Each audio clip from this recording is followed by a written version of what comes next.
will need to have a car seat to take your newborn home. Hopefully, you will have already learned how to correctly install your car seat in your car. Have someone bring the car seat to your room the day before you are discharged so that you have time to adjust the straps correctly for baby if needed. This may also save Dad an extra trip home on the day of discharge to pick up a forgotten car seat. Okay, I want to talk to you about a few things that are important for you to know about this harness. They need to be rear facing in the back seat, preferably the middle is the safest place as opposed to being one side or the other, left or right. The harness needs to be at or below the shoulders, okay? And you want your shoulder piece to be right at the level of the armpits, okay? And you want, once you get them snapped in, you want to not be able to pinch any webbing. All right, so you want it to be fairly snug, but not so snug that the child's uncomfortable and fussy. Mom, why don't you go ahead and put him in, and let's take a look. The American Academy of Pediatrics recommends that children should ride in rear-facing child safety seats as long as possible. New research indicates infants are more than 5 times safer, according to the AAP, riding rear-facing in a convertible car safety seat until they reach the maximum height and weight recommendation for that particular model, or at least to the age of 2.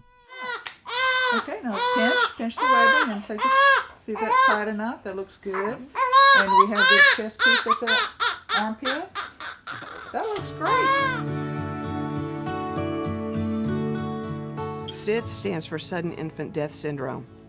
It's the unexpected death of an infant less than a year old. It can be prevented by placing an infant on their back to sleep, either at night or in nap time. Shaking a baby even slightly is very dangerous. It causes a serious problem known as shaken baby syndrome. This can lead to major brain damage and death. When a baby won't stop crying, it can be frustrating. The stress of caring for a baby, especially if your baby has been sick, puts a strain on parents. But no matter how fed up, tired, or upset you are, you should never shake your baby. When a baby is shaken, the brain moves back and forth. Even a little force could cause the brain to hit the inside of the skull. This can result in bleeding and swelling of the brain. It can lead to permanent brain damage, coma, or death. Becoming a parent can be a very joyful experience, but often when your infant is tired or crying a great deal or is ill, we can become tired and frustrated. During those times, shaking your baby can be a very dangerous event and can cause a problem called shaken baby syndrome, in which their brain can become injured. If you're ever in the circumstance where you feel tired and frustrated, try to find another adult to help. This can prevent shaken baby syndrome. Welcoming a new baby is exciting for your family. But before you bring your baby home from the hospital, have your partner or friend take home something with the baby's scent, like the baby's blanket for your pet to smell and study. When you return from the hospital, your pet may be eager to greet you and receive your attention. Have someone else take the baby into another room while you give your pet a warm but calm welcome. Always supervise any interaction your pet has with the baby. You want your pet to view associating with the baby as a positive experience, so praise for appropriate behavior is important. No doubt life will be hectic the first few weeks at home. Try to maintain regular routines as much as possible to help your pet adjust. And be sure to spend one-on-one quality time with your pet each day. It may help relax you too.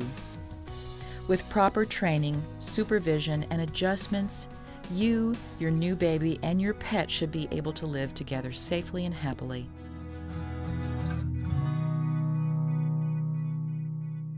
Oh, it's definitely brought us together. When we come to the ICU to feed her, I'll hold her or she'll hold her and we'll just talk to her. I feel stress-free when I leave the ICU and then we're walking down the hallway, our arms around each other. She's really brought us closer and to be a family, and she's made us a lot happier. Each baby is unique.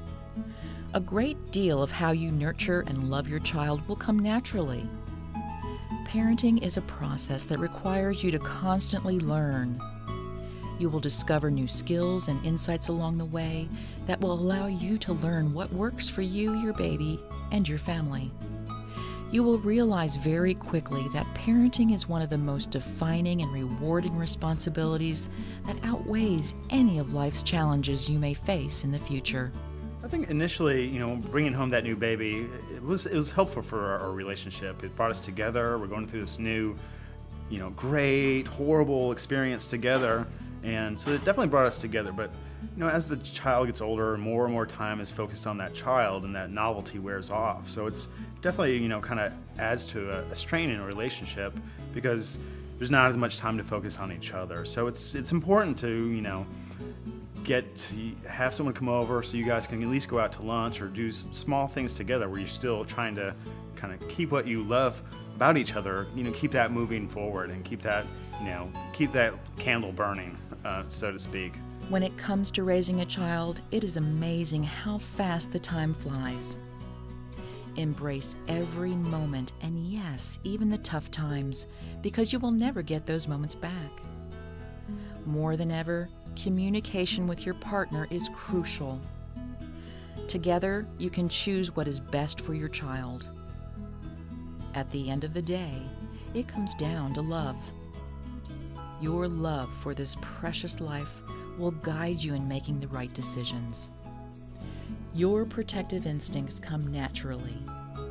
You have everything you need within you to be the best nurturer and parent. Take pleasure in parenthood and enjoy your journey.